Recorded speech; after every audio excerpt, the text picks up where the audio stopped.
जय श्री श्याम दोस्तों, कैसे श्याम बाबा ने मरते आदमी को बचाया। राजस्थान के एक छोटे से गांव में रामदास नाम का एक व्यक्ति रहता था। वो स्वभाव से सीधा साधा था, लेकिन जीवन में उसे कभी शांति नहीं मिली। व्यापार में घाटा, घर में बीमारी और मन में हमेशा डर, इन सब ने उसे अंदर से तोड़ दिया था।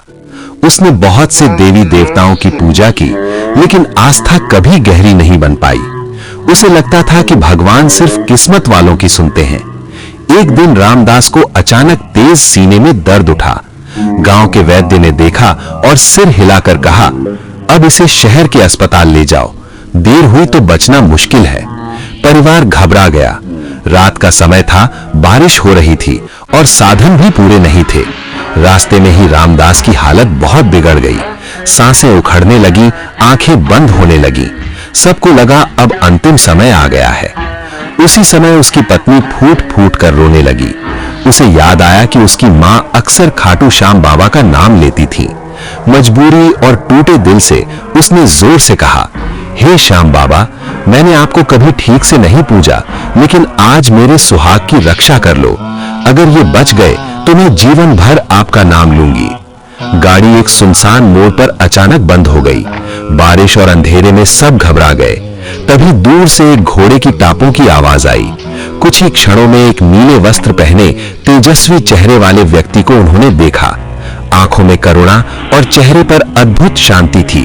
उन्होंने पास आकर पूछा, क्या बात है? पत्नी ने रोते हुए सब कुछ बता दिया। उस व्यक्ति ने रामदास की नाड़ी देखी, उसके सिर पर हाथ रखा और धीमे स्वर में कहा, डरो मत, अभी इसकी उम्र पूरी नहीं हुई है। उन्होंने अपनी जेब से एक मोर पंख निकाला, रामदास के माथे पर लगाया और श्याम नाम का स्मरण किया। उसी पल रामदास की सांसें सामान्य होने लगी। चेहरे पर जो मृत्यु की छाया थी वो हटने लगी। थोड़ी देर बाद उसने आंखें खोल दी। सब लोग स्तब्ध रह गए। पत्नी ने चरणों में गिरकर पूछा, आप कौन हैं? वो मुस्कुराए और बोले, जो सच्चे मन से पुकारे, मैं वही हूं। इतना कहकर वो ओझल हो गए। उसी क्षण गाड़ी अपने आप स्टार्ट हो गई। रामदास को अस्पताल ले जाया गया। डॉक्टरों ने जांच के बाद कहा, यह किसी चमत्कार से कम नहीं है। अभी कुछ देर और होती तो हम कुछ नहीं कर पाते। कुछ दिनों में रामदास पूरी तरह ठीक हो गया, लेकिन अब वो पहले वाला रामदास नहीं था। उसके भीतर एक गहरी शांति थी। उसे सब समझ आ गया था। वो जान गया था कि जिसने उसे मौत के मुंह से निकाला वो और कोई नहीं, खाटू नरेश श्याम बाबा थे। ठीक होने के बाद वो सबसे पहले खाटू श्याम जी के दर्शन करने गया। मंदिर में बाबा की मूर्ति देखते ही उसकी आंखों से आंसू बहने लगे। वही तेज, वही करुणा, वही मुस्कान, सब कुछ वैसा ही था जैसा उस रात देखा था। रामदास ने वही प्रण लिया कि वो हर एक दुखी इंसान को बाबा का नाम बताएगा। उसने अपने जीवन को सेवा और भक्ति में लगा दिया। व्यापार भी धीरे धीरे संभल गया। घर में सुख शांति आ गई। ये कथा हमें सिखाती है कि श्याम बाबा दूर नहीं है।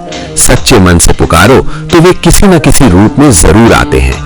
आस्था दिखावे की नहीं, विश्वास की होती है। जब सब रास्ते बंद हो जाते हैं, तब श्याम बाबा स्वयं रास्ता बन जाते हैं। जय Shri Shyam. Flower praying with hands. अगर वीडियो अच्छी लगी हो तो लाइक करें और चैनल को सब्सक्राइब करें।